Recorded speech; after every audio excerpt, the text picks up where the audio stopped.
अगर देखना है हमारे उड़ने का अंदाज अगर देखना है हमारे उड़ने का अंदाज तो आसमां से कह दो जरा और ऊंचा हो जाए।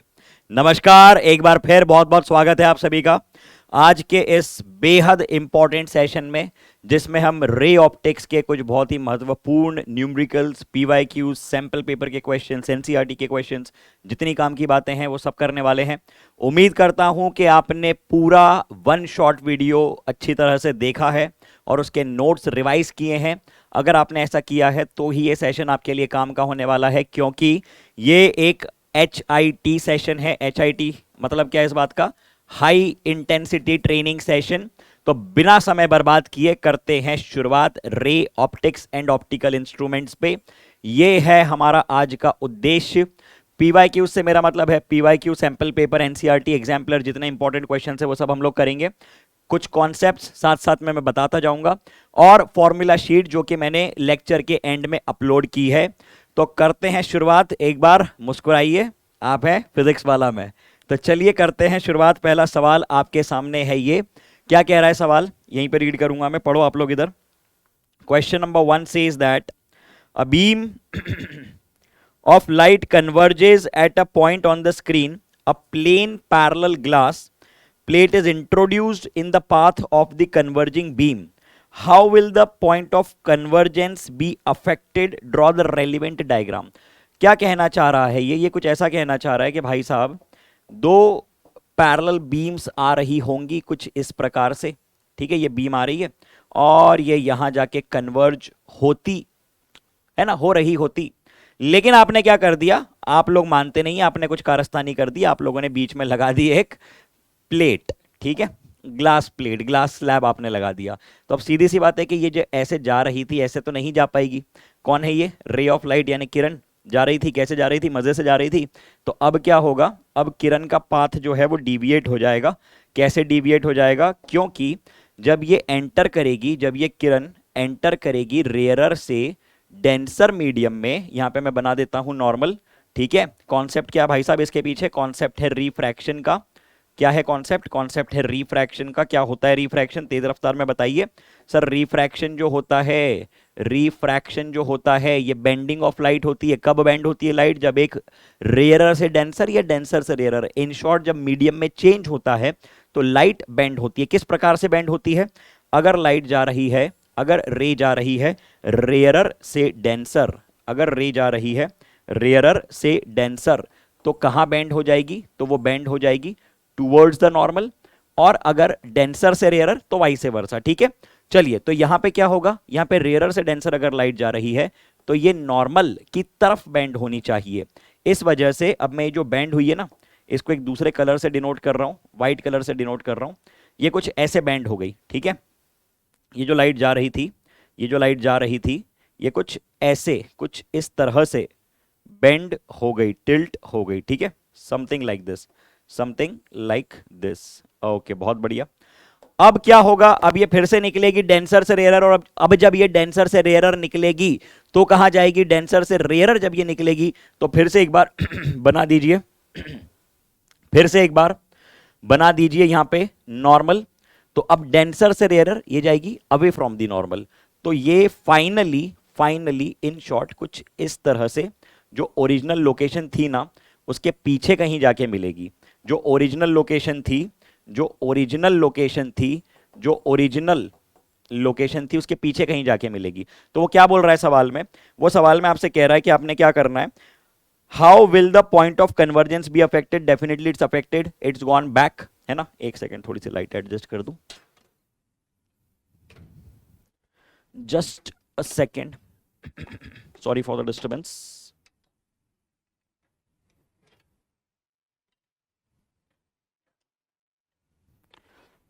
लाइट अभी भी डायरेक्ट फेस पे आ रही है। एक्चुअली क्या है ना कि संडे का दिन है तो बहुत ज़्यादा लोग होते नहीं हैं स्टूडियो में। अब ठीक है, अब ठीक है, या आई थिंक दैट्स कूल, या फाइन। चलो, तो ये बोल रहा है कि सबसे पहले तो how will the point of convergence be affected, draw the relevant diagram. तो हमने बना दिया क्या? चलो, तो बिना समय बर्बाद किए बातों को बढ़ाते हैं आगे। रिफ्रैक्शन पे बेस सवाल था, हमने देख लिया कि जो रिफ्रैक्शन बेसिकली क्या होता है, जब लाइट एक मीडियम से दूसरे मीडियम में जाती है तो उसमें बेंडिंग हो जाती है। ठीक है, तो सबसे पहले कहां पे हुआ रिफ्रैक्शन? इंटरफेस 1 पे, फिर इंटरफेस 2 पे, पहले रेयरर से डेंसर में, फिर डेंसर से रेयरर में, और अल्टीमेटली जो इमेज थी वो पीछे शिफ्ट हो गई। तो हम लोग क्या बोलेंगे?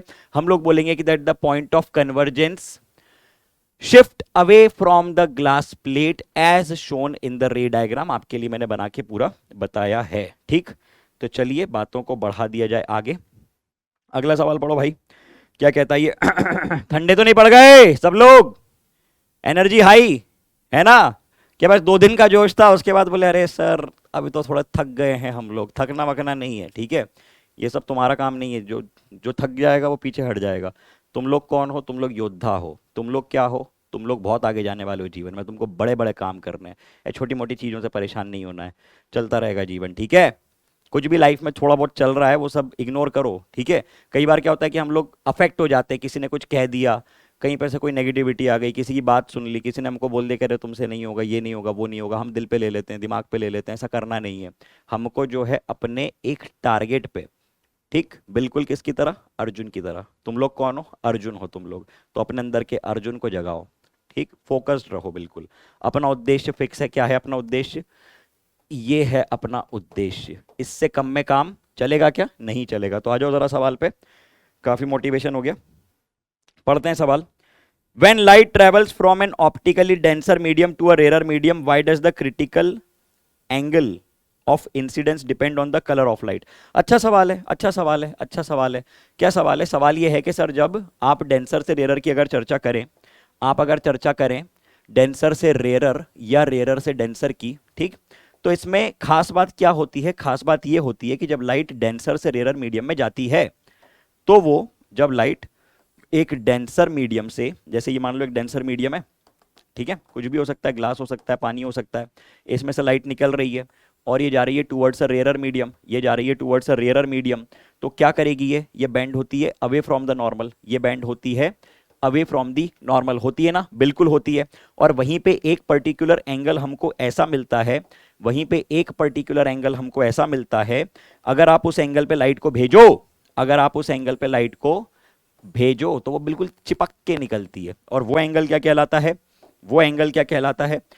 वो एंगल कहलाता है क्रिटिकल एंगल। वो एंगल कहलाता है क्रिटिकल एंगल। वो एंगल कहलाता है क्रिटिकल एंगल। ये है नॉर्मल, ये है इंसिडेंट, ये है रिफ्लेक्टेड। रिफ्रैक्ट नहीं हुई है वो।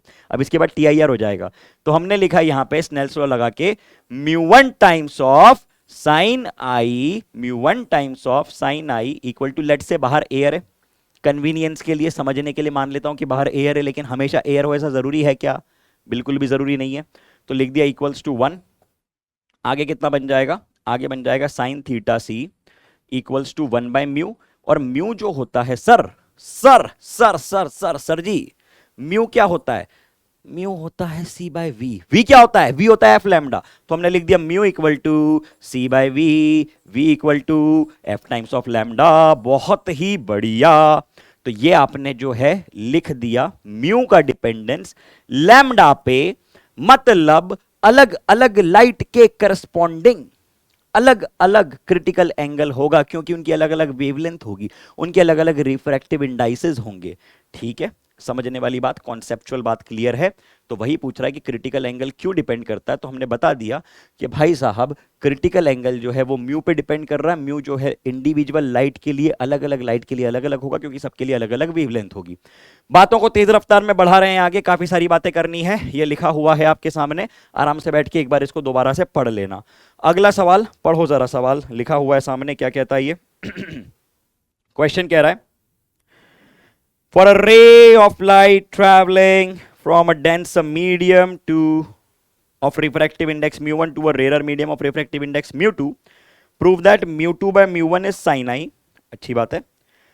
where sin IC is the critical angle of the, एक एक पार्ट करते हैं, ठीक है? पहला पार्ट करते हैं। अब देखो सवाल मैंने सारे ऐसे कलेक्ट करके डाले हुए कि उसमें बाय डिफॉल्ट आपके रिकैप, आपके डेरिवेशन, आपके कॉन्सेप्ट सारे रिवाइज हो जाएंगे। अब जैसे इसका बी पार्ट जो है ना, इसमें हम लोग बात करेंगे ऑप्टिकल फाइबर की, तो किसी ने ऑप्टिकल फाइबर नहीं भी पढ़ा है वो यहाँ पे भी सुन लेगा तो उसका काम हो जाएगा, ठीक। लेकिन मैं सजेस्ट यही करूंगा कि इनके पहले आप आराम से पूरा जो वन शॉट वीडियो बहुत मेहनत करके बनाया है 3 घंटे 20 मिनट का, उसको कायदे से देखें, ठीक है। तो चलिए बातें बढ़ाते हैं आगे। क्या कह रहा है सवाल, पहले पार्ट में आपसे कहा गया है for a ray of light travelling from a denser medium to a rarer medium, जैसे ये मान लो कि ये डेंसर मीडियम है, बड़ी अच्छी बात है। अभी अभी हमने क्या कहा सर, अभी अभी आपने ये बताया कि जब एक रे ऑफ लाइट डेंसर से रेयरर में जाती है तो वो away from the normal band होती है, और एक पर्टिकुलर एंगल जिसको हम कहते हैं क्रिटिकल एंगल, उस पर क्या होता है, उस पर कुछ ऐसा होता है कि लाइट बिल्कुल चिपक के निकलती है, लाइट बिल्कुल चिपक के निकलती है, ठीक है, ऐसे बिल्कुल चिपक के निकली, बड़ी अच्छी बात है। तो अब हमको क्या देके रखा हुआ है, हमको देके रखा है डेंसर मीडियम का रिफ्रैक्टिव इंडेक्स n1, बाहर वाले का रिफ्रैक्टिव इंडेक्स n2, और ये चिपक के अगर एकदम निकल रही तो इसको मैंने 90 डिग्री रख दिया, इसको थीटा सी बोल दिया, तो μ1 times of sine i, μ1 times of sine i equal to μ2 times of sine r. तो बोलो जरा μ1 साइन आई कितना, ये बन गया साइन थीटा सी, μ2 कितना, बाहर अगर μ2 ही लेते हैं, एयर क्यों लें, उसने μ2 बोला है, μ2 लेते हैं। साइन 90 कितना होता है, 1 होता है। तो क्या sine theta C equal to μ2 by μ1 prove हो गया, क्या साइन थीटा सी बराबर μ2 बाय μ1 प्रूव हो गया, यस सर प्रूव हो गया। तो क्या हमको मार्क्स मिल गए, बिल्कुल मिल गए। क्या सर इसमें हमारे मार्क कटेंगे, ऐसे कैसे कट जाएंगे, कौन काट लेगा मार्क, ठीक है, झगड़ा कर लेंगे हम लोग, पूरा तो लिखा है हमने, डायग्राम भी बनाया है। नेक्स्ट पार्ट क्या है, explain with the help of a diagram how the above principle is used for transmission of video signal. ओ हो, मतलब अब आप बात कर रहे हो ऑप्टिकल फाइबर की, ओके। देखो जरा ऑप्टिकल फाइबर, ये बहुत ही पतले पतले से फाइबर्स होते हैं, हेयर लाइक थिन, बिल्कुल छोटे छोटे से, ठीक है। और ये इनका कलेक्शन करके हम लोग क्या करते हैं, बहुत मोटे मोटे से छोटे छोटे फाइबर्स हजारों लाखों एक साथ हैं, और उसका एक बड़ा सा बैंड बना लिया और उनको ओशियन बेड्स के नीचे बिछा दिया है, अफ्रीका से लेकर यूएस तक, यूएस से लेकर दुबई तक, दुबई से लेकर कोलकाता तक, चेन्नई तक, और वहां पे से सिग्नल्स एक्चुअल में ट्रांसमिट होते हैं। तो वो जो thread like hair like structure है वो कहलाता है ऑप्टिकल फाइबर। सर उसमें क्या ध्यान देने लायक बातें हैं, बेटा उसमें 2 बातें हैं ध्यान देने लायक, एक उसका इनर स्ट्रक्चर जो कि होता है कोर, और एक उसका आउटर स्ट्रक्चर जो कि होता है क्लैडिंग। अच्छा सर ये किस प्रिंसिपल पे काम करता है, कौन सा साइंस का सिद्धांत इसमें काम कर रहा है, बेटा आप इसमें लाइट भेजते हो ग्रेटर देन क्रिटिकल एंगल पे, तो इस ही इंटरफेस पे जो है हो जाता है TIR, क्योंकि आपने जो एंगल ऑफ इंसिडेंस भेजा है, आपने जो मैं यहां पे डिनोट कर रहा हूं, थोड़ा ज्यादा हौच पौच हो जाएगा, आपने जो एंगल भेजा है इंसिडेंस का, आपने जो एंगल ऑफ इंसिडेंस दिया है वो ग्रेटर है क्रिटिकल एंगल से, जिस कारण से TIR होता है, और मल्टीपल TIR होते हुए लाइट आगे बढ़ती जाती है, मल्टीपल TIR होते हुए लाइट आगे बढ़ती जाती है, ठीक है, और बिना एनर्जी लॉस के ट्रांसफर हो सकती है, ठीक। तो ये होता है ऑप्टिकल फाइबर। क्या कह रहे हैं हम लोग ऑप्टिकल फाइबर के बारे में, हम ऑप्टिकल फाइबर के बारे में कुछ ऐसा कह रहे हैं कि सबसे पहले तो ये हेयर थिन लॉन्ग स्ट्रैंड है, जो कि गुड क्वालिटी क्वार्ट्ज या glass coated with a material slightly lower refractive index, मतलब अंदर वाला जो है उसकी रिफ्रैक्टिव इंडेक्स ज्यादा, बाहर वाले की रिफ्रैक्टिव इंडेक्स कम। मटेरियल्स का नाम आप ध्यान रख लेना। It works on the principle of TIR, बिल्कुल अभी अभी हम लोगों ने देखा। Video signal can be transmitted through it with a negligible loss of strength in this signal, क्योंकि जो मैकेनिज्म है उसमें किसी भी प्रकार का लॉस नहीं है, कंप्लीटली एनर्जी हर फेस पे टोटली इंटरनली रिफ्लेक्ट होगी, और रिफ्लेक्शंस होते हुए एनर्जी एक जगह से दूसरी जगह तक पहुंच जाएगी फ्रैक्शन ऑफ सेकेंड्स में, no matter how long the distance is, ठीक है। ये सारी बातें आप बताना तो एग्जामिनर को अच्छा लगेगा। When video signal modulates with light is incident on one face, आपने एक फेस पे भेजा तो उसके बाद क्या होता है, वहां पे TIR होता है, और वो हम एंगल ऐसे सेट करके रखते हैं कि आगे भी होगा, फिर से आगे होगा, फिर से आगे होगा, चलते जाएगा, ठीक है। तो ये थोड़ी अंग्रेजी के शब्द लिखे हुए हैं, इनको आराम से बैठ के एक बार और पढ़ लेना, जो मेन बातों को हाईलाइट किया उन पर ध्यान दे देना कि हर सरफेस पे एंगल ऐसा सेट किया हुआ है, हर स्ट्राइकिंग पे angle greater than critical angle, और TIR होता जाएगा, ठीक। इसको अपनी भाषा में अच्छे से लिख देना। अब आ जाओ न्यूमेरिकल पे, पढ़ते हैं न्यूमेरिकल। क्या कह रहा है सवाल, NCERT का है। A small bulb is placed at the bottom of a tank, बड़ी अच्छी बात है, कहां लगा दिया सर बल्ब, बना देते हैं, एक चित्र बना देते हैं, ठीक है, टैंक बना देते हैं। ये हमने बना दिया tank, okay, this is our tank, okay. Bulb किधर है मास्टर? अरे ये रहा बल्ब यार, मत शोर करो, ये रहा बल्ब, ठीक है, ये रहा बल्ब, ओके, ये रहा बल्ब। काहे चिल्ला रहे हो, बना दिया ना बल्ब। अब देखो इसके बाद क्या बोल रहा है ये, इसके बाद बोल रहा है कि small bulb is placed at the bottom of the tank containing water of depth 80 centimeter. What is the area of the surface of water through which the light from the bulb can emerge? अच्छा अच्छा अच्छा, ये 80 centimetre क्या देके रखा है? Depth देके रखी है, मतलब ये हाइट आपको देके रखी है 80 सेंटीमीटर। बहुत ही बढ़िया, मजा आ गया। मतलब लाइट निकलेगी, कुछ लाइट इसमें से, कुछ लाइट इसमें से ऐसे आई, ऐसे आई, ऐसे आई, कैसे आई? ऐसे आई, ऐसे, और ऐसे चली गई, आई और गई। कुछ लाइट ऐसे आई और ऐसे चली गई, ओके। कुछ लाइट ऐसे आई और जा ही नहीं पाई। क्यों नहीं जा पाई? क्योंकि वो बिल्कुल चिपक के निकली, क्योंकि जो एंगल था वो था क्रिटिकल एंगल के बराबर, वहां पे ग्रेजिंग इमरजेंस हो गया। मतलब ये लाइट आई और ये बिल्कुल ऐसे इधर से चिपक के निकली। ये लाइट जो है ना, इसको मैंने व्हाइट से डिनोट कर दिया है। तो सर कहना क्या चाह रहे हो? अरे मैं ये कहना चाह रहा हूं कि अब अगर आप फर्दर एंगल बढ़ाओगे, अब अगर आप इस रीजन से ज्यादा एंगल बढ़ाओगे तो लाइट जो है बाहर थोड़ी निकल पाएगी, लाइट अंदर ही आ जाएगी रिफ्लेक्ट होके। अब आप फर्दर भेजो, ठीक है, इसके बाद और भेजो। जैसे मान लो आपने यहां भेजा, मान लो कि पूरा ऐसा कंटिन्यूअस है, तो क्या होगा? लाइट बाहर निकल पाएगी क्या? नहीं सर, बिल्कुल नहीं निकल पाएगी, अंदर ही रह जाएगी। अब आपने यहाँ पे इसको बाहर भेजा, देखो कोशिश की बाहर भेजने की, लेकिन क्या हो गया? TIR हो गया, ये अंदर ही आ गई, ये अंदर आ गई, अंदर अंदर।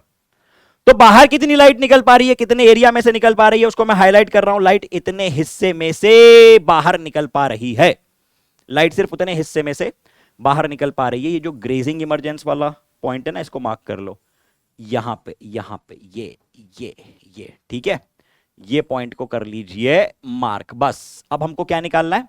हमको निकालना है उसका एरिया। तो कैसे निकालेंगे मास्टर?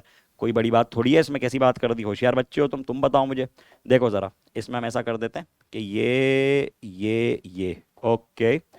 अब थोड़ी सी लगेगी ट्रिग्नोमेट्री, है ना, थोड़ा सा गणित लगेगा, डरना नहीं है बिल्कुल भी, ठीक है? डर तो नहीं लग रहा है? नो सर, बड़ी अच्छी बात है। खुश हो अपने जीवन से? Yes sir. नहीं, इतनी जल्दी खुश मत हो, अभी हमको जो है टारगेट अचीव करना है, फिर करेंगे हम लोग सेलिब्रेट साथ में, पार्टी करेंगे, पार्टी। देखो इधर, ये आपने भेजी लाइट, भेजी लाइट, है ना, और ये इधर बाहर निकल गया, ओके। तो अगर मैं ध्यान से सुनना मेरी बात, सुन रहे सब लोग? यस सर, पक्का? Yes sir. सो रहे हो? Yes sir. सो रहे हो? नो सर जाग रहे हैं। तो देखो, ये हमने भेजा, ये हमने भेजा, एच हाइट है, ये एच हाइट है, ठीक है, ये रेडियस आर है, बहुत बढ़िया। इस एंगल को बोल दो थीटा सी, ये एंगल बन गया थीटा सी, ओके ओके ओके। तो क्या हम लोग म्यू1 साइन आई, कहां लिख दूं मैं? यहां लिख दूं क्या? हम लोग म्यू, इसका म्यू देके रखा है ना आपको, देके रखा हुआ है mu, mu times of sine i equals to 1, ऐसा लिख सकते हैं? बिल्कुल लिख सकते हैं। तो क्या यहां से हम लोग साइन ऑफ द एंगल की वैल्यू कैलकुलेट कर सकते हैं? बिल्कुल कर सकते हैं। कितना बन गया? ये 1/1.33 बन गया। 1.33 कितना होता है? 4/3 होता है ना, तो ये 3/4 बन गया, 3/4 बन गया, बिल्कुल बन गया। तो अगर आपके पास साइन ऑफ द एंगल की वैल्यू आ गई, आप टेन ऑफ द एंगल की वैल्यू निकाल सकते हो। अरे साइन की वैल्यू मालूम है, टेन की निकाल सकते हो ना, निकाल लो। अगर आप टेन थीटा सी की वैल्यू कैलकुलेट कर लो, टेन थीटा सी की वैल्यू कैलकुलेट कर लो, कितना होता है? ये साइन होता है परपेंडिकुलर अपॉन हाइपोटेनियस। बेस की वैल्यू निकाल दो, बेस की वैल्यू निकाल दो, 10 की वैल्यू मिल गई, 10 की वैल्यू मिल गई आपको, तो रेडियस और हाइट के बीच में रिलेशन मिल गया, रेडियस और हाइट के बीच में रिलेशन मिल गया। हाइट आपको दे के रखी है, रेडियस मिल गया, रेडियस मिल गया, तो एरिया मिल गया पाई आर स्क्वायर। क्या क्या बड़बड़ कर रहे हो सर? अरे मैं ये बड़बड़ कर रहा हूं, मैं ऐसा बोल रहा हूं कि साइन की वैल्यू तो तुमने निकाल दी ना मेरे भाई? यस सर निकाल दी, तो क्या करें? तो 10 की वैल्यू निकाल दो, 10 की वैल्यू निकाल दो। क्यों निकाल दें? क्योंकि tan theta C equals to R/H है। तो वहां से हम लोग R की value H tan of theta से कैलकुलेट कर सकते हैं, H tan ऑफ थीटा से कैलकुलेट कर सकते हैं। तो कर लो, क्या दिक्कत है? ठीक है, ये छोटा सा कैलकुलेशन आपके लिए छोड़ रहा हूं मैं, कैसे कर सकते हैं। ये साइन की वैल्यू आपने निकाल दी 3/4, साइन होता है, जिसको दिक्कत हो कैलकुलेशन में सुन लो, परपेंडिकुलर अपॉन हाइपोटेनियस। तो बेस कितना बन गया? बेस बन गया root over H square minus P square. H square कितना है, एच स्क्वायर कितना है 16। 16 में से 9 गए कितने बचे, 16 में से 9 गए कितने बचे, 7 बचे। तो बेस बन गया √7, बेस बन गया √7। तो टेन थीटा सी की वैल्यू कितनी आ गई, टेन थीटा सी की वैल्यू कितनी आ गई, परपेंडिकुलर अपॉन बेस। परपेंडिकुलर कितना है, परपेंडिकुलर कितना है 3 डिवाइडेड बाय √7। ठीक है, तो ये छोटा सा कैलकुलेशन था जो मैंने ही कर दिया। पहले मैंने कहा कि आप लोग कर लेना, लेकिन मुझे लगा कि करके दिखा देना चाहिए, क्योंकि कुछ बच्चों को कैलकुलेशन में भी दिक्कत जाती है और मैं नहीं चाहता कि एक पैसे का भी आपका नुकसान हो। तो ये देखो, ये रहा कैलकुलेशन 3/√7। ओके, यस सर, ठीक है। तो एरिया निकाल दो, कितना बन गया, इतना बन गया। ये आ गया, कैलकुलेट कर लो, πr² में हट रहा हूं। ठीक जवान, ठीक है, चलो बहुत बढ़िया, बहुत बढ़िया। बढ़ाते बातें आगे, आ जाओ अगले सवाल पे।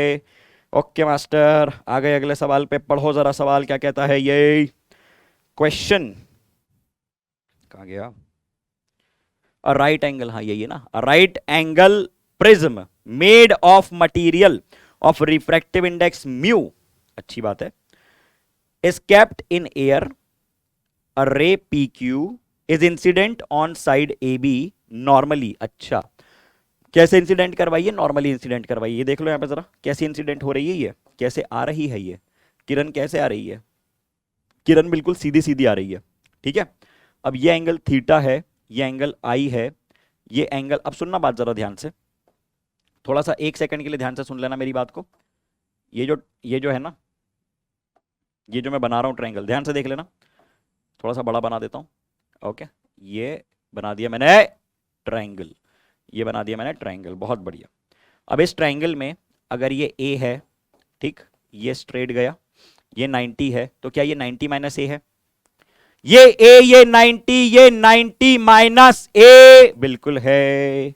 सर काहे चिल्ला रहे हो, ताकि तुम्हारी नींद खुल जाए, ताकि तुम जाग जाओ जीवन में और फिर दोबारा कभी ना सो।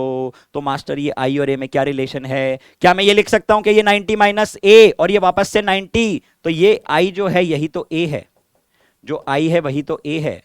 अरे गंगाधर ही शक्तिमान है, आई इक्वल टू ए। ठीक है, तो मैंने क्या लिख दिया, आई और ए बराबर, ओके ठीक है, बहुत बढ़िया। तो क्या करना है भैया, निकालना क्या है, करना क्या है, हमको ये करना है, ये तो भूल गए कि निकालना क्या है। हाँ, हमको ये करना है कि find in terms of mu the maximum value of theta up to which the incident ray necessarily undergoes TIR, maximum value of theta. अच्छा अच्छा अच्छा अच्छा, अब थीटा प्लस 90 को मैं ए लिख सकता हूं, theta plus 90, sorry, theta plus 90 plus A को 180 लिख सकता हूं, बिल्कुल लिख सकता हूं। ये देख लो थीटा, ये देख लो 90, थीटा 90, ए 180। तो मैं थीटा प्लस ए को 90 लिख सकता हूं, बिल्कुल मास्टर लिख दीजिए।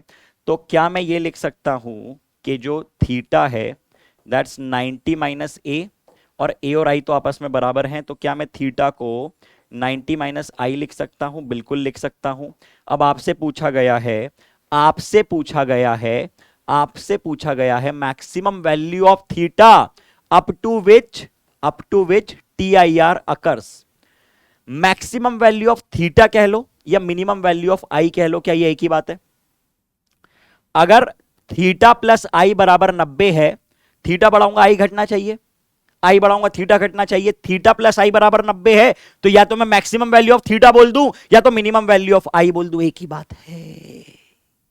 अरे है ना, बिल्कुल है। तो मतलब या तो मैं थीटा मैक्स कह लूं या तो मैं आई मिन कह लूं।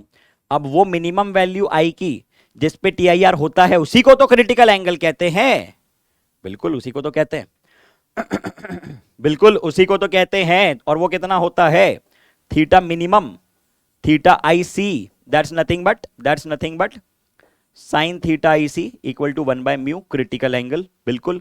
तो आंसर कितना आ गया, आंसर आ गया 90 minus sine inverse of 1/μ, 90 minus sine inverse of 1/μ, sine inverse of 1/μ, 90 minus sine inverse of 1/μ, mu mu, ठीक है, ये कौन है, ये थीटा सी है। वाह सर मजा आ गया, क्या बात है, यस यस। ठीक है, तो ये आ गया theta C 90 minus angle of critical angle, ठीक है, आईसी 90 माइनस आईसी। ये तो लिखा है, ये तो लिखा है, ये तो लिखा है। चलो तो चर्चा बढ़ाते हैं आगे। अगला सवाल, पानी पी लिया जाए। हम्म हम्म हम्म हम्म हम्म अरे PQ is incident normally on the face AB, अच्छी बात है, of a triangular prism of refractive index 60 degree, refracting angle not refracting index, okay, refracting angle 60 degree made of a transparent material of refractive index 2 by root 3 as shown in the figure. Trace the path of the ray through the prism, also calculate the angle of deviation and emergence। ठीक है, बड़ी अच्छी बात है, कर लें, क्या बोलते हो, पक्का? चलो कर लेते हैं। यहां पे कितना एंगल ऑफ इंसिडेंस भाई साहब, एंगल ऑफ इंसिडेंस है 90 डिग्री, तो लाइट कैसी निकलेगी, सीधी सीधी निकलेगी, सीधी सीधी, ओ सीधी सीधी निकल गई। तो यहां पे ये 90 डिग्री बिल्कुल है, ये 60 डिग्री, ये 30 डिग्री, तो ये फिर से 60 डिग्री, ठीक है ना, 90 60 30 60, 90 60 30 60, ओके ठीक है। तो हम लोग क्या करना चाह रहे हैं, हम लोग सबसे पहले तो यहाँ पे ये कैलकुलेट करते हैं कि कितने एंगल पे ये बाहर निकलेगी, कितने एंगल पे लाइट बाहर निकलेगी। कर लें क्या कैलकुलेट, क्या बोलते हो, निकालें? चलो तो लगा दो वहां पे स्नेल्स लॉ, लगा दो वहां पे स्नेल्स लॉ। कौन से फेस पे लगा रहे हो सर स्नेल्स लॉ? बेटा हम लगा रहे हैं एसी फेस पे Snell's law. Mu 1 times of sine i, mu 1 times of sine i है 60, equal to mu 2 times of sine r, वही तो कैलकुलेट करना है, आर की वैल्यू निकालते हैं।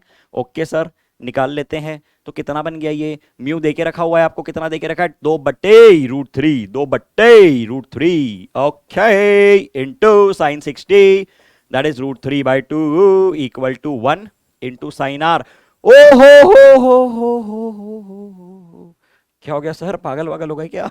अरे देखो इधर, गया गया गया गया, साइन आर कितना आ गया, अरे साइन आर कितना आ गया, अरे भाई साहब साइन आर कितना आ गया, मजे आ गए, साइन आर आ गया 1, ओके, साइन आर 1 मतलब आर इक्वल टू 90 डिग्री, मतलब चिपक के निकलेगी भाई साहब, चिपक के निकलेगी बिल्कुल, grazing emergence, grazing emergence, okay okay okay. तो क्या हमने ट्रेस बना दिया? बिल्कुल बना दिया। ये है नॉर्मल और लाइट बिल्कुल चिपक के निकल रही है, मतलब यहां पे क्या हो रहा है, ग्रेजिंग इमरजेंस का केस है, ग्रेजिंग इमरजेंस का केस है, जेंट्स नहीं इमरजेंस, ठीक है, ओके। और आपसे दूसरी बात क्या पूछी है, एंगल ऑफ इमरजेंस, आपने बता दिया एंगल ऑफ इमरजेंस कितना है, 0 है कि 90 है, 0 है कि 90 है? सर वो तो चिपक के निकल रही है, 0 ना, अब कैसी बात कर रहे हो, कहां से नापते हैं, नॉर्मल से नापते हैं, तो कितना आ गया angle of emergence, angle of emergence आ गया 90 डिग्री, ओके सर ठीक है, याद रहेगा, ओके। और एंगल ऑफ डिविएशन कितना आ गया, डिविएशन मतलब क्या है सर, थोड़ा सा भूल रहे हैं हम, डिविएशन मतलब कि तुम कहाँ जाना चाहते थे और कहाँ जा रहे हो, हाँ सर याद आ गया, हम कहाँ जाना चाहते थे और कहाँ जाना हमने शुरू कर दिया, क्यों कर दिया नहीं मालूम। तो अब देखो जरा डिविएशन कितना आ गया, डिविएशन आ गया, लाइट जा रही थी इधर, इधर और आ गई इधर, ठीक है, तो मतलब कितना, ये टोटल एंगल जो है, ये टोटल एंगल कितना है, ये इसको स्ट्रेट आगे बढ़ा दे ऐसा, ठीक, ऐसा स्ट्रेट आपने आगे बढ़ा दिया, so this whole angle is 60 degree, तो ये आ गया आपके पास 30 डिग्री, ओके। डिविएशन आपके पास कितना आ गया, एक प्लेन चित्र पे देख लेते हैं, प्लेन चित्र पे देख लेते हैं, इसको सीधा बनाओ, सीधा सीधा सीधा सीधा सीधा सीधा सीधा सीधा सीधा सीधा ऐसा बनाओ, ऐसा ऐसा, ठीक, तो ये 30, तो ये भी 30, इतनी टिल्ट हुई है ना, ये इतनी इतनी टिल्ट हुई है ना, ये हरी लाइन पे जाना चाहती थी और अब ये लाल लाइन पे जा रही है, ठीक है। तो कितना शिफ्ट हुई है, 30 डिग्री शिफ्ट हुई है, कितना शिफ्ट हुई है, 30 डिग्री शिफ्ट हुई है। तो आपने सीधे सीधे लिख दिया 30 डिग्री, कोई फॉर्मूला वॉर्मूला रटने की जरूरत नहीं है कि सर कैसे निकालते हैं किसको प्लस माइनस, कुछ नहीं, बस लॉजिक लगाओ, खत्म खेल, ठीक है। चलो तो बातें बढ़ाते हैं आगे, अगले बेहतरीन सवाल पे आते हैं। एक और बहुत बढ़िया सवाल हमारे सामने आ चुका है, जो कि 2008 ऑल इंडिया, 2009 दिल्ली, 2011 फॉरेन में पूछा जा चुका है, रिसेंटली नीट में पूछा गया, उसके पहले सेम ऐसा ही पैटर्न का क्वेश्चन जेईई मेंस में भी पूछा गया। तो अगर हम बोर्ड की तैयारी अच्छे से कर रहे हैं तो बाय डिफॉल्ट हमारा नीट और जेईई भी सधते जा रहा है। ठीक है, चलो। In the figure given below 3 light rays red green blue are incident on the isosceles triangle, बड़ी अच्छी बात है, prism on the face A B, explain with reason which ray of light will be transmitted through the face. ठीक है, मतलब क्या हो रहा है कि ये आपके सामने लाल, आपके सामने मेरे लाल, मेरे हरे और मेरे नीले, ठीक है, लाल हरा और नीला, ये 3 रेज आपने भेज दी। अब इनमें से कौन सी बाहर निकलेगी, कौन सी नहीं निकल पाएगी, इस पे कमेंट करना है। तो सर ये कमेंट हम कैसे कर पाएंगे? कमेंट तो हम जो है ऐसे ही कर देते हैं बिना सोचे समझे चैट में। बेटे वो कमेंट की बात नहीं चल रही, ये थोड़ा साइंटिफिक कमेंट है, आपको सोच समझ के करना पड़ेगा। सर वहां तो कमेंट करने में हमने आज तक सोचा नहीं, हम तो कुछ भी लिख देते हैं। तो बेटा यहाँ सोच लो, यहाँ पे आपके मार्क कट जाएंगे, वहां कुछ नहीं होता है यहाँ पे दिक्कत हो जाएगी। ठीक है, तो देखो जरा, ये 3 आपने रेज बना दी, बिल्कुल बना दी। तो अब मुझको बताओ कि क्रिटिकल एंगल की चर्चा क्या होती है। अगर मैं इस ट्रायंगल को देखूं, अगर मैं इस चित्र को देखूं, अगर मैं इस चित्र को देखूं, तो इस चित्र के हिसाब से, इस चित्र के हिसाब से क्या मैं ये कह सकता हूं कि अगर लाइट आ रही है, अगर लाइट आ रही है तो कितने एंगल पे टकरा रही है? वो टकरा रही है थीटा पे, और वो थीटा कितना है? That's 45 degree. तो अगर यहां पे TIR होता है, अगर यहां पे TIR होता है, अगर ये क्रिटिकल एंगल है, अगर ये क्रिटिकल एंगल है, तो लाइट चिपक के निकलेगी, बिल्कुल निकलेगी। और हम क्या लिख देंगे यहां पे? हम लिख देंगे mu times of sine i, mu times of sine i equal to 1। अच्छा अच्छा अच्छा अच्छा अच्छा, तो यहां पे आप क्रिटिकल म्यू की वैल्यू बता सकते हैं, दैट्स 1/sin 45, 1/sin 45, और sin 45 1/√2 होता है। तो वो क्रिटिकल म्यू कितना बन गया? √2, जो कि होता है 1.414।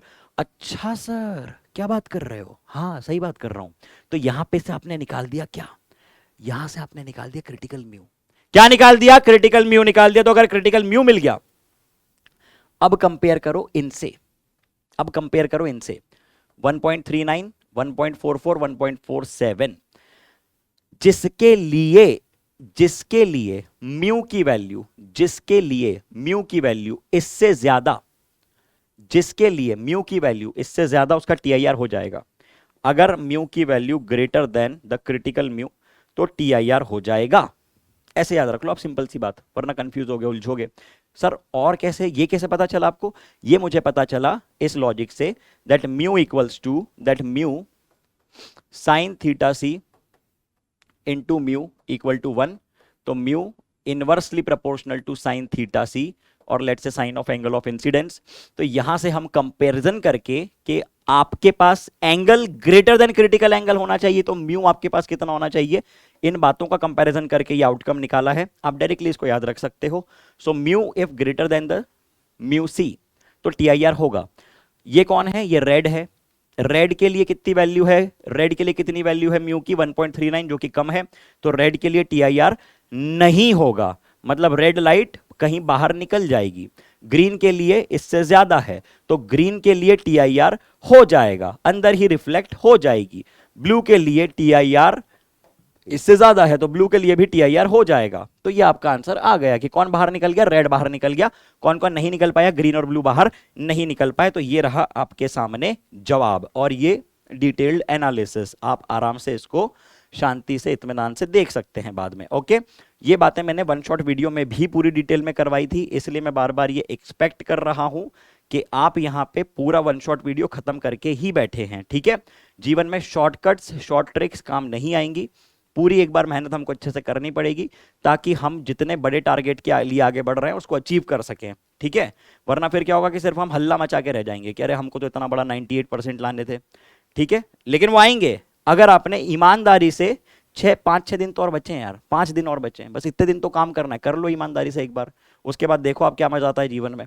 देखना आप खुद कितना मजा आएगा आपको, जब खुद के टारगेट को आप अचीव करोगे ना, कि हाँ मैंने सोचा, मैंने डिसाइड किया कि मुझको 96 लाना है, मैंने डिसाइड किया मुझको फलाना % लाना है और मैं ले आया। उस दिन आप देखो कि आपका कॉन्फिडेंस लेवल किस लेवल पे पहुंचेगा, बिल्कुल तब आपको मजा आ जाएगा जीवन में। फिर आपको जो है मूवीज, गाने, घूमना फिरना, इस सबसे ज्यादा मजा जो है ना वो अपनी सक्सेस में आएगा, अपने काम में आएगा, और आप उसके लिए काम करोगे। आपको किसी को आपको बोलने की जरूरत नहीं पड़ेगी, आपको दिखावा नहीं करना पड़ेगा, खुद आप अपने काम में इतना एंजॉय करोगे। ठीक है, तो चलो बहुत ज्ञान हो गया, सवाल पे आते हैं। पढ़ो जरा सवाल, क्या कहता है ये सवाल, क्या कहता है एआई 2008 का सवाल। An object is placed at the principal focus of a concave lens of focal length f, बड़ी अच्छी बात है। Where will the image be formed. अब सर लेंस कैसा है बेटा, लेंस कॉनकेव है। सर कैसा होता है कॉनकेव लेंस, हम तो भूल ही गए बेटा, ऐसा होता है, भूलना नहीं है, वरना एक लपड़ पड़ेगा अगर भूलोगे तो। सर आप मारोगे, वर्चुअली मारेंगे, ये देखो ऐसे तड़ाक, देखो तो ये इसका नेगेटिव रेडियस, यहाँ पे positive radius of curvature. Overall focal length कैसी रहती है, 1/f equal to mu 2 by mu 1 minus 1। Recap 1/r1 minus 1/r2। Okay okay okay, formula याद आ गया sir. R1 negative R2 positive, तो ओवरऑल फोकल लेंथ कैसी आई है इसके लिए, नेगेटिव आई। अच्छा सर याद रहेगा। सर म्यू 2 क्या है, म्यू 2 वो है जिसमें लाइट जा रही है, जिसमें लाइट जा रही है। म्यू 1 कौन है सर, जिससे लाइट जा रही है। ठीक है, इस तरह से बताया था मैंने, तो याद रखना ये एफ इसके लिए पूरे के लिए नेगेटिव है। अब हमको निकालना क्या था सर, हमको निकालना था इमेज फॉर्म। ठीक है, कि इमेज कहां पे फॉर्म हो रही है यही पूछ रहा है ना, तो हमने लिख दिया 1/f equals to 1/v minus 1/u।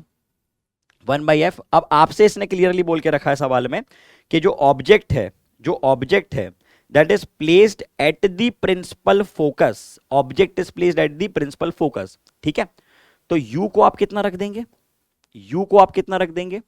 और आपको निकालना है v, तो 1/v equals to 1/f plus 1/u, ऐसा रख दीजिए। अब सर इसकी फोकल लेंथ तो नेगेटिव है, तो क्यों ना हम यहाँ पे माइनस एफ रखें। बिल्कुल बेटा सही बात बोल रहे हो, रखो माइनस एफ। और सर u कितना है, u तो आपने कुछ यहां रखा है, इधर इधर इधर, तो वो खुद भी नेगेटिव होगा, तो u की खुद की वैल्यू भी कितनी है, u की वैल्यू भी माइनस एफ है। अच्छा मतलब सर साइन कन्वेंशन का गेम है। यस, पूरा गेम साइन कन्वेंशन का है। सर थोड़ा सा कन्वेंशंस बता दो, हम लोग कंफ्यूज हो रहे हैं। देखो कंफ्यूज तो होना ही नहीं है जीवन में। अरे इतनी सी बात है कि जो इंसिडेंट रे होती है ना, इंसिडेंट रे, ये इंसिडेंट रे है। जैसे ही मान लो कोई भी लेंस है, कॉनकेव ले लो, कॉन्वेक्स ले लो, कोई फर्क नहीं पड़ना है जीवन में। ठीक है, इंसिडेंट रे की डायरेक्शन में अगर आप मेजरमेंट करते हो,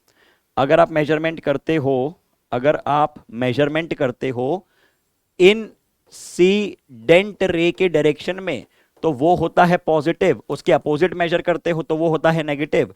प्रिंसिपल एक्सिस के ऊपर मेजर करते हो पॉजिटिव, प्रिंसिपल एक्सिस के नीचे मेजर करते हो नेगेटिव। ठीक है, तो यहां पे जरा ध्यान दो, यहां पे आपने क्या किया है, आप जा रहे हो लेफ्ट साइड में, इसलिए आपने u की वैल्यू कैसी ले ली, u की वैल्यू आपने ले ली नेगेटिव। ठीक है, तो 1/v इक्वल टू -2/f, ऐसा रिजल्ट आ गया। यानी v का आंसर कितना आ गया, -f/2। v का आंसर कितना आ गया, -f/2। ठीक है, चलो बहुत बढ़िया। कौन चिल्ला इतनी जोर से, कौन चिल्ला है लेक्चर में इतनी जोर से, पागल वागल हो गया बिल्कुल ही। चलो अगले सवाल पे आते हैं, पता नहीं कैसे कैसे लोग आ जाते हैं। चलो तो next question, the lens shown in the figure is made of 2 different transparent materials. A point object o is placed on its axis. How many images of the object will be formed? कितनी images बनेगी। अब ये सवाल में कई बार बच्चे confuse हो जाते हैं कि बोलना क्या चाह रही है, कह क्या रही है। अरे कोई बड़ी बात नहीं है, पता है क्या बोल रहा है, ये ऐसा बोल रहा है कि जो लेंस है ना, इसमें 2 मटेरियल्स हैं। ठीक है, ये मैंने अलग अलग हाईलाइट कर दिए। इसमें मटेरियल M1 और मटेरियल M2 दोनों मिलके बने हुए हैं। ठीक, मटेरियल M1 मटेरियल M2 दोनों हैं। तो अब सिचुएशन कुछ ऐसी है कि आप ऑब्जेक्ट रखते हो, तो उस ऑब्जेक्ट के लिए, उस ऑब्जेक्ट को मतलब नहीं है कि इसमें एक लेंस में 2 मटेरियल हैं कि क्या हो रहा है, उसको सिर्फ इतना मतलब है कि 2 अलग अलग फोकल लेंथ हैं। तो due to 2 separate focal lens, 2 images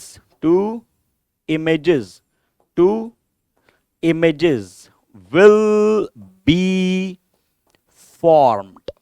okay, 2 separate images बनेंगी, ओके सर, ठीक है। अब ये फालतू बात लिखी हुई है, इसका कोई लेना देना नहीं है, ठीक है, गलत लिखा हुआ है यहाँ पे ये।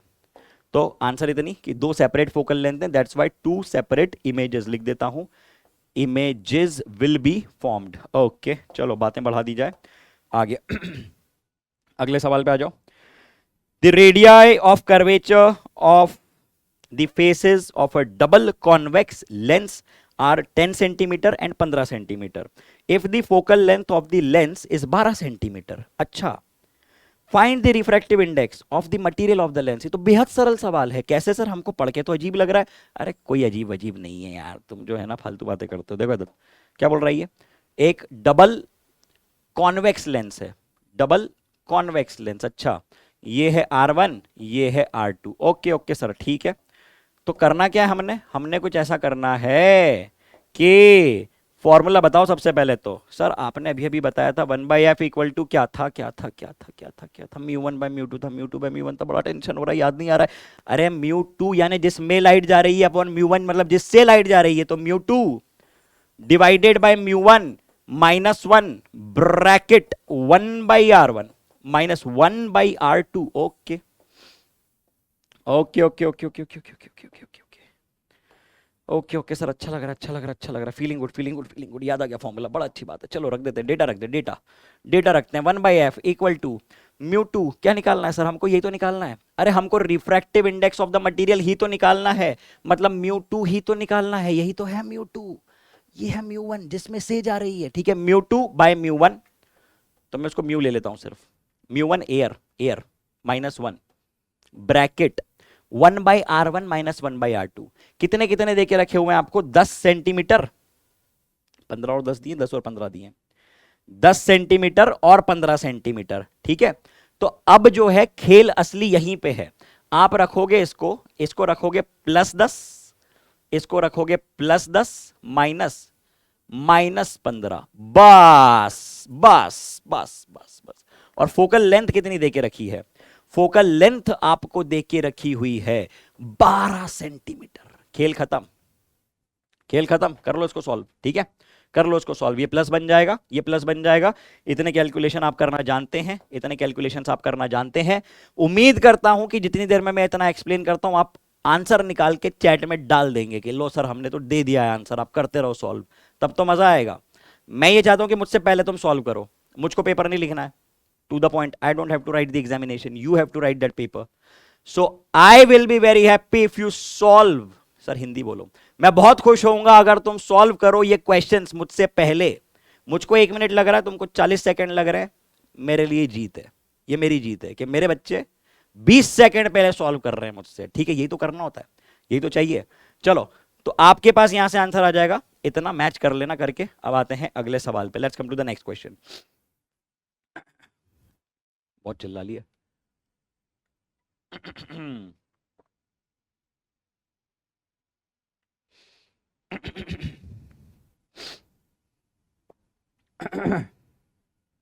A convex lens of focal length f1 is kept in contact with a concave lens of focal length f2.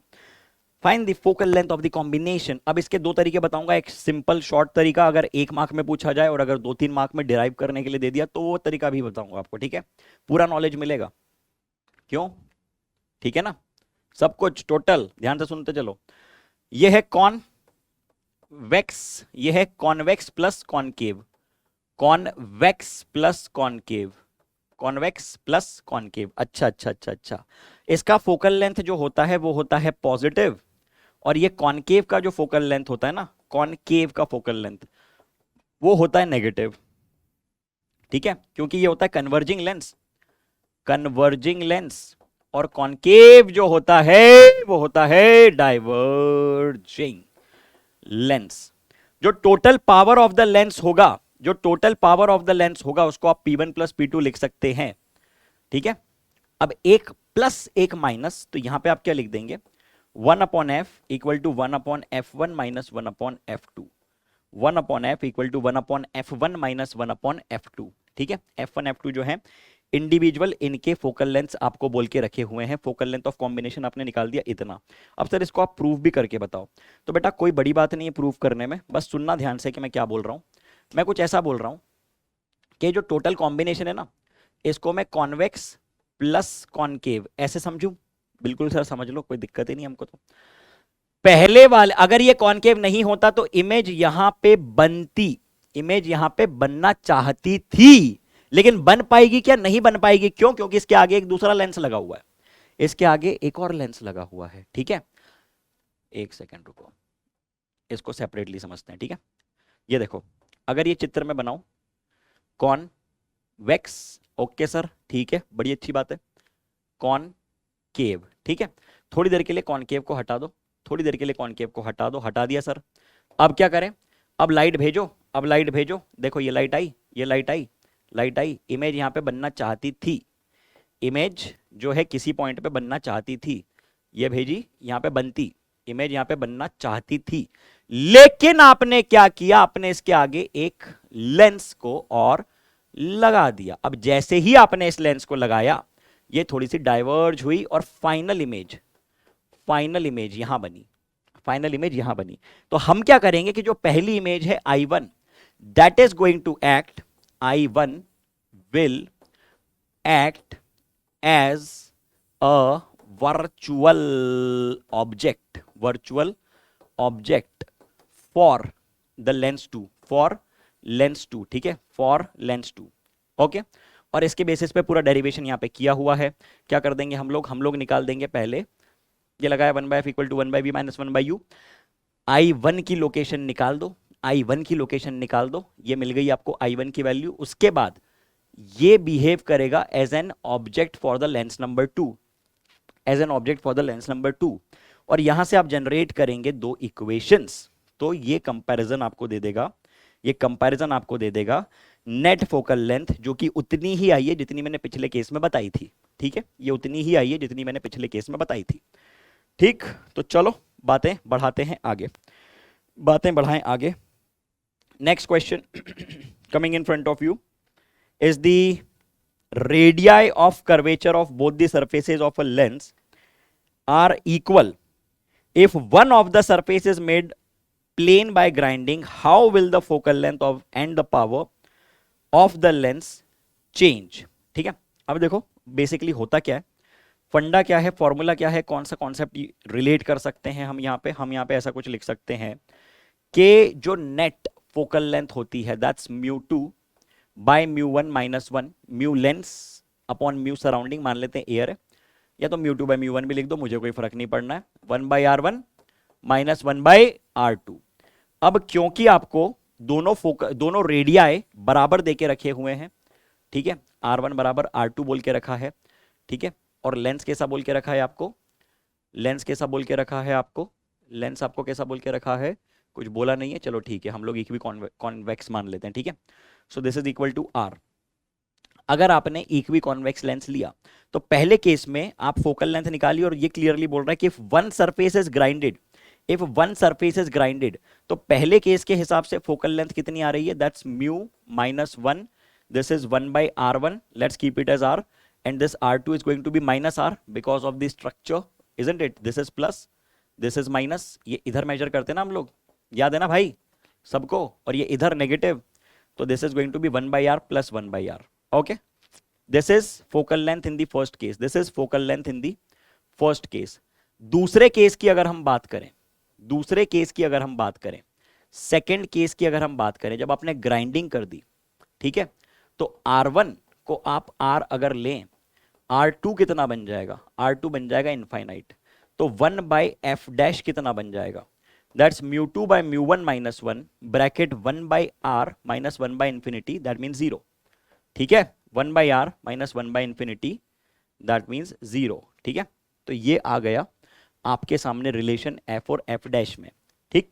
तो कितना हो गया ये पहले आपने कितना लिखा था? f को आपने लिख दिया, f को आपने लिख दिया r अपॉन 2 म्यू माइनस 1, तो वहां पे बन गया r अपॉन म्यू माइनस 1, यानी फोकल लेंथ आपकी हो गई कितनी? फोकल लेंथ आपकी हो गई डबल, पावर आपका हो गया हाफ, ठीक। लिख लेना इसमें, ये लिख दिया हमने जवाब, ये लिख दिया हमने जवाब, power becomes half, power becomes half, focal length becomes double, ठीक, power becomes half, focal length becomes double. तो चलो बातों को बढ़ा दें आगे। अगला सवाल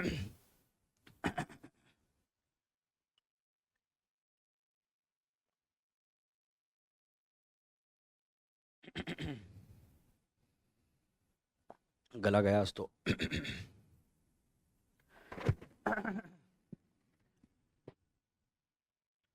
चलो बातें बढ़ाएं आगे, चलता रहता है सब तो।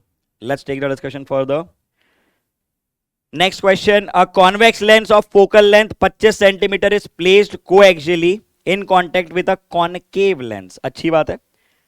Of focal length 20 centimetre, determine the power of the combination, will the system be converging or diverging in nature।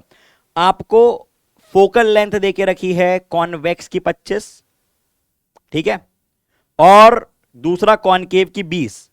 Convex की फोकल लेंथ प्लस होगी, कॉनकेव की फोकल लेंथ माइनस होगी।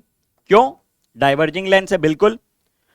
तो हमको क्या निकालना है? हमको नेट नेचर निकालना है। तो क्या हम लोग P equals to P1 plus P2 लिखते हैं? बिल्कुल लिखते हैं। तो क्या हम लोग 1/f equal to 1/f1 plus 1/f2 रखेंगे with the proper sign conventions? तो जल्दी से कीजिए, जल्दी से कीजिए और आंसर बताइए चैट में कितना आ रहा है। सिंपल सा कैलकुलेशन है। यहां पे हमने रख दिया +25 -20 और ये बन गया नेट पावर, जो कि आ रहा है नेगेटिव। नेट पावर आ रहा है नेगेटिव। तो अगर पावर नेट सिस्टम का total power net power negative आ रहा है तो हम ऐसा कहेंगे कि जो लेंस है वो है डाइवर्जिंग इन नेचर। जो लेंस है वो है diverging in nature. Okay, let's take the discussion ahead. बातों को बढ़ा रहे हैं हम लोग तेज रफ्तार में आगे। Okay, a biconvex lens has a focal length of 2/3 times the radius of curvature of either surfaces. अच्छी बात है। Calculate the refractive index of the material. कोई बड़ी बात नहीं है। बाइकॉन्वेक्स लेंस कई सारे सवाल में इस कॉन्सेप्ट पे करवा चुका हूं, तो इसमें मैं ज्यादा समय नहीं लूंगा। ये R1 है, ये R2 है। और आपसे क्या कह के रखा है? आपसे क्लियरली ये कह के रखा है कि जो बाइकॉन्वेक्स लेंस है उसकी फोकल लेंथ सीधी सी बात है R1 इक्वल टू R2 होगा। बिल्कुल होगा sir. Focal length is 2/3 times of the radius of curvature. Okay, ये एक्सप्रेशन आपने लिख दिया।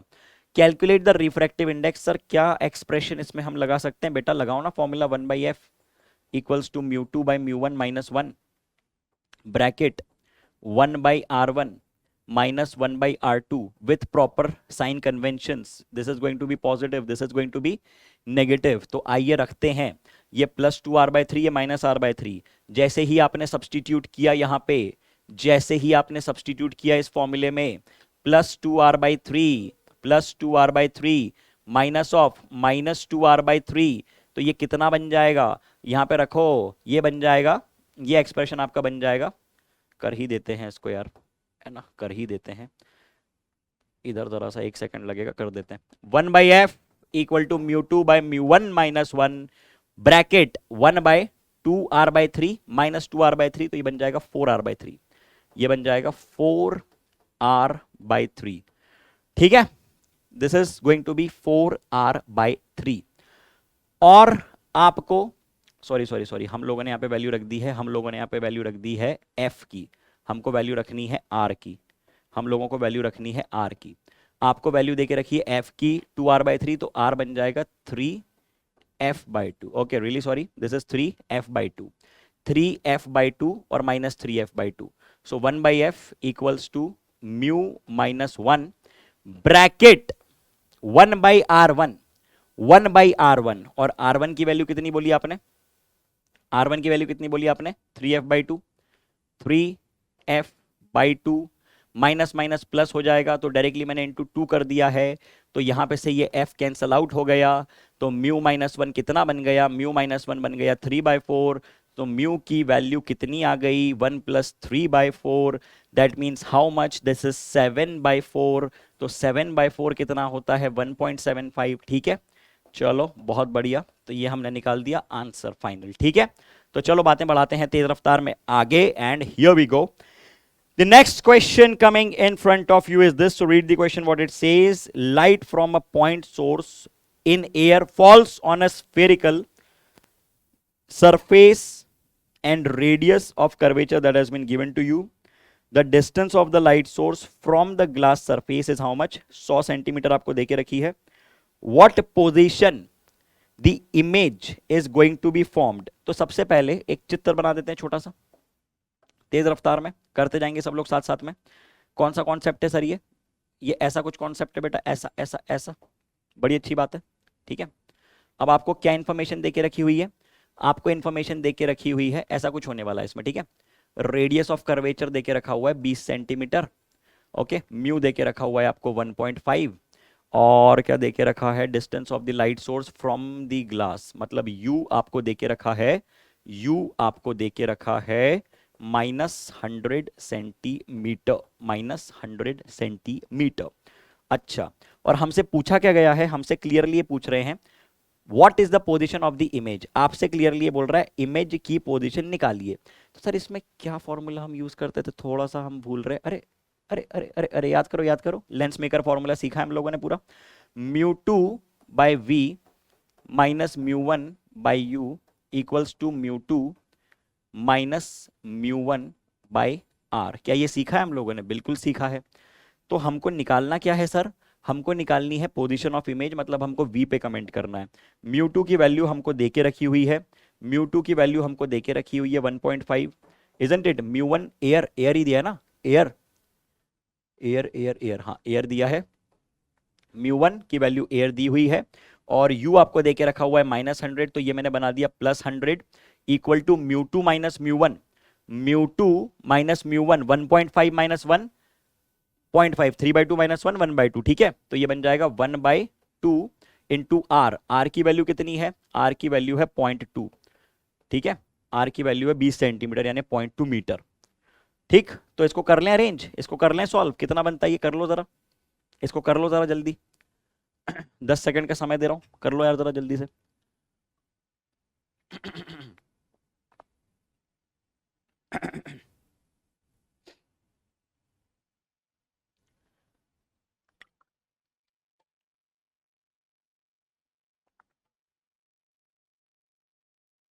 कर ले. अरे इसमें हमने गलती कर दी है, ये हम लोगों ने यहाँ पे 0.2 क्यों रखा है? जब हम सब सेंटीमीटर में ले रहे हैं, जब हम सब कुछ सेंटीमीटर में ले रहे हैं तो उसको भी सेंटीमीटर में ही लेते हैं ना.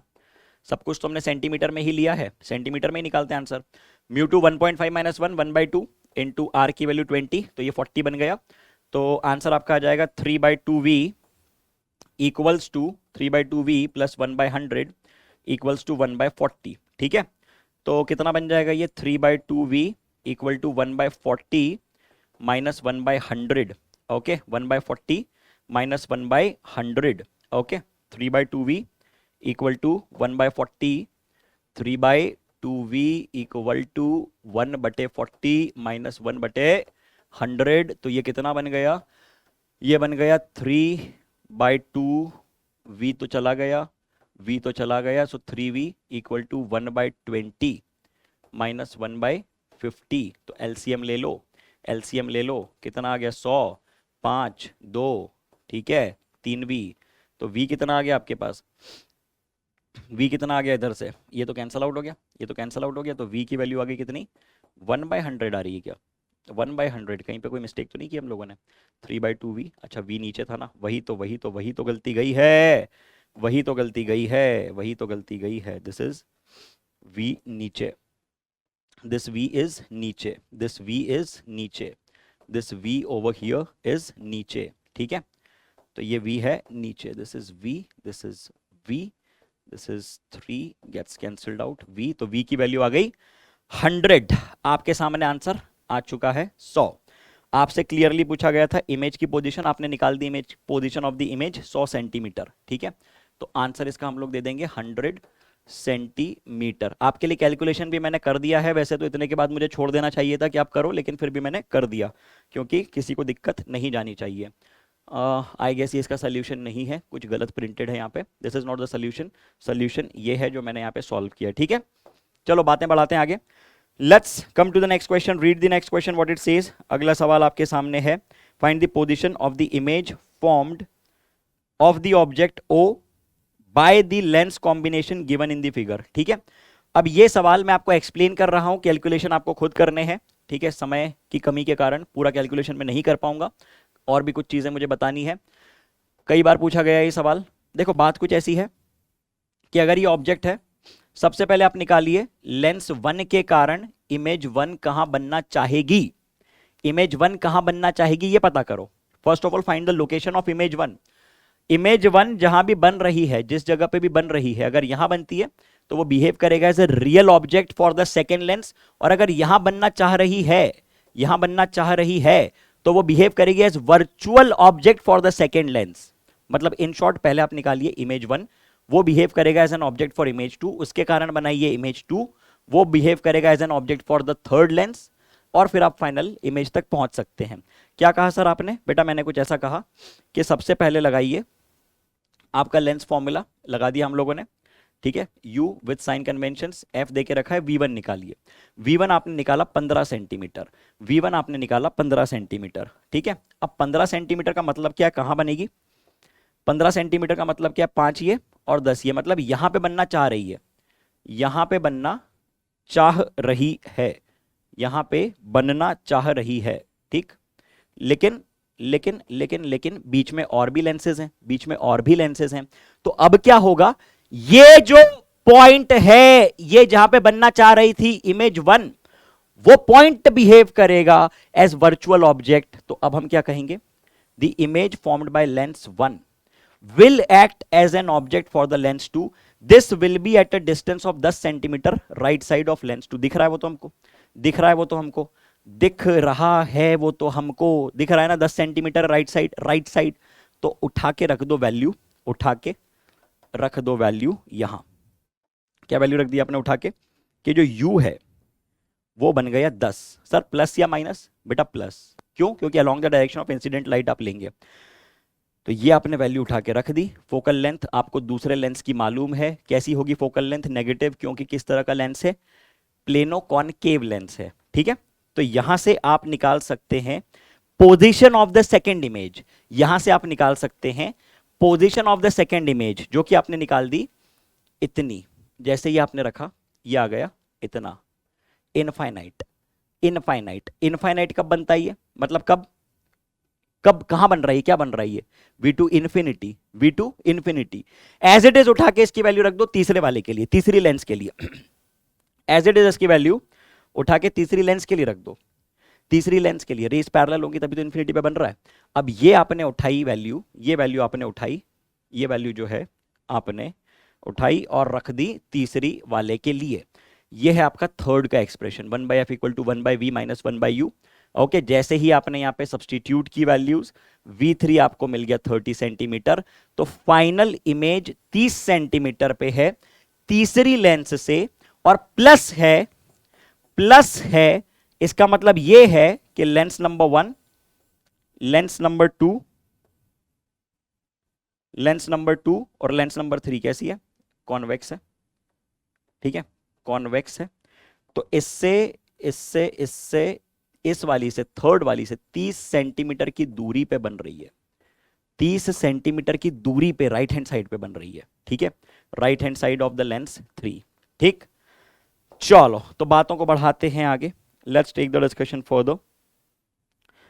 A screen is placed, a screen is placed at a distance of 90 centimeter from an object. The image of the object is formed on the screen by a convex lens of two different locations, for two different locations of the lens separated by 20 centimetre, ये 20 centimetre है। ठीक है, calculate the focal length of the lens used. अब बात कुछ ऐसी है, बात कुछ ऐसी है कि अगर ये ऑब्जेक्ट है, आप लेंस यहां रख दो या आप लेंस यहां रख दो। ठीक है, आप लेंस यहां रख दो या यहां रख दो, ये फाइनल इमेज इधर कहीं पे स्क्रीन पे बन रही है। ये चर्चा चल रही है। ठीक है, चर्चा ये चल रही है क्योंकि उसने बोल के रखा है कि formed at two different locations of the lens separated by 20 centimetre, separated by 20 centimetre. और क्या बोल के रखा है आपको, screen is placed at 90 centimetre, screen is placed at 90 centimetre from the object. Image forms on the screen by the convex lens for two different locations separated by B's. Calculate the focal length. Calculate the focal length. अच्छी बात है, अच्छी बात है। तो ये 20 centimetre है, ये 20 सेंटीमीटर है, बड़ी अच्छी बात। और दोनों ही सिचुएशंस में, पोजीशन ए में, पोजीशन बी में, ठीक है, लोकेशन 1 में और लोकेशन 2 में, दोनों ही लोकेशंस में शार्प इमेज बन रही है। और ये टोटल डिस्टेंस आपको बोल के रखा है कितना? टोटल डिस्टेंस आपको बोल के रखा है 90 सेंटीमीटर। अच्छा ठीक, तो अगर मैं इतने डिस्टेंस को x कह दूं, ये 20 है, ये x है, तो कितना बन जाएगा ये total expression? This is going to be 2x plus 20 equal to 90। लिख सकते हैं ऐसा, लिख सकते हैं x 20, तो 2x प्लस 20 इक्वल टू 90। ठीक, तो आपने क्या निकाल दिया? आपने x निकाल दिया, कितना आ गया वो? 35 सेंटीमीटर आ गया। अब एक्सप्रेशन लगा देते हैं 1/f equal to 1/v minus 1/u।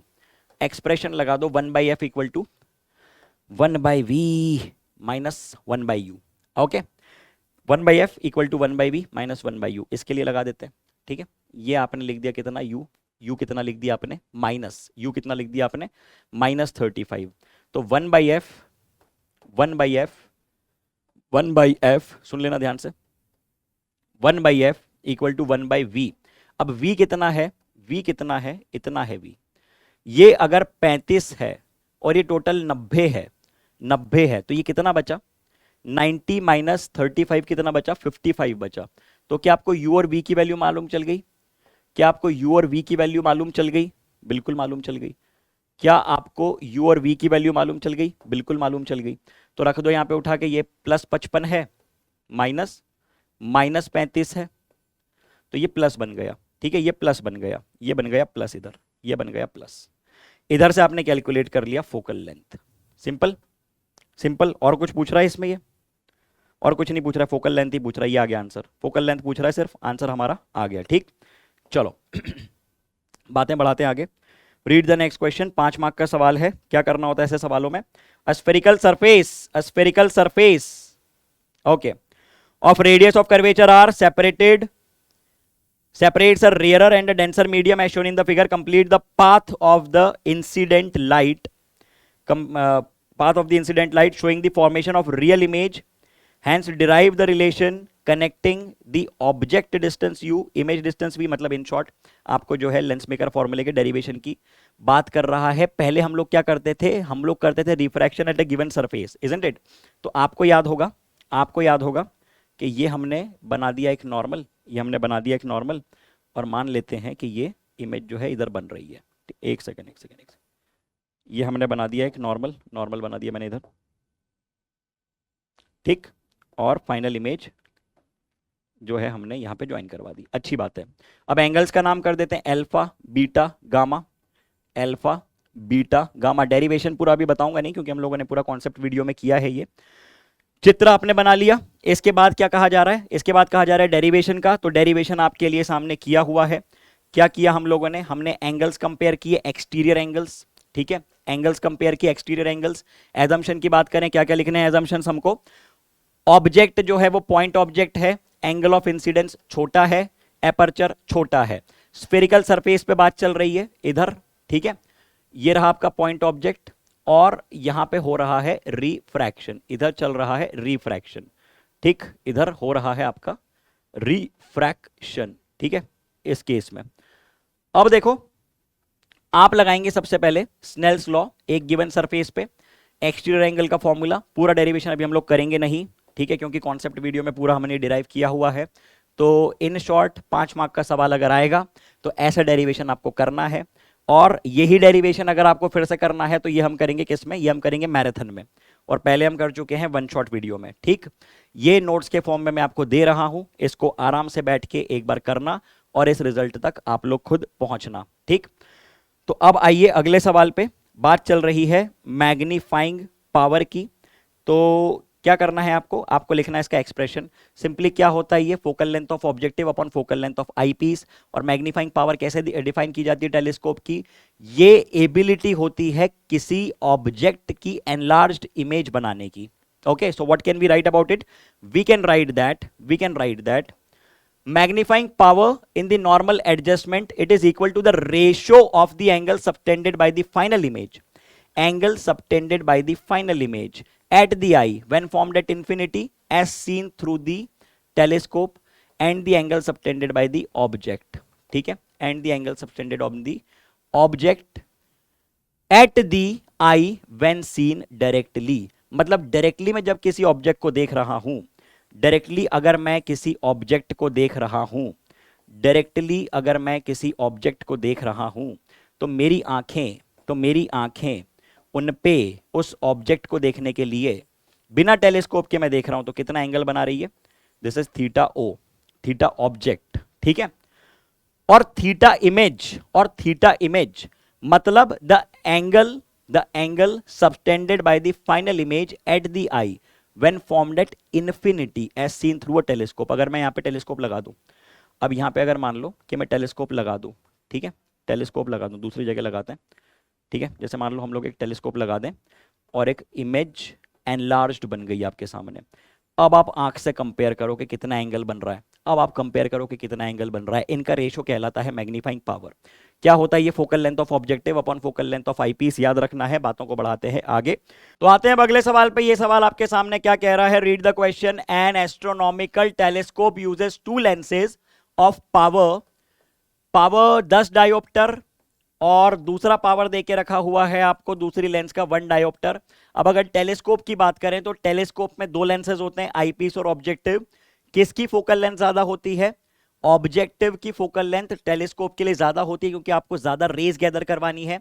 मतलब ऑब्जेक्टिव का फोकल लेंथ ज्यादा, मतलब उसका पावर कम। तो जिसका पावर कम है वो ऑब्जेक्टिव है, जिसका पावर ज्यादा है वो आईपीस है। जिसका पावर ज्यादा है वो आईपीस है, जिसका पावर कम है वो ऑब्जेक्टिव है। ठीक है, तो हमने क्या करना है?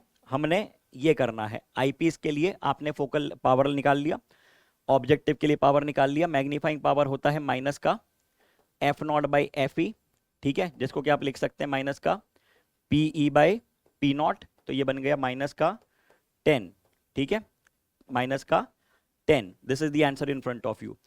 तो इसके बाद मैंने कुछ न्यूमेरिकल्स आपके लिए सॉल्व्ड फॉर्म में देके रखे हुए हैं, वो आपको खुद सॉल्व करना है और कमेंट में ये बताना है कि कितनी देर में आपने एक एक न्यूमेरिकल सॉल्व किया। सारे बहुत ही इंपॉर्टेंट हैं ऑप्टिकल इंस्ट्रूमेंट्स के।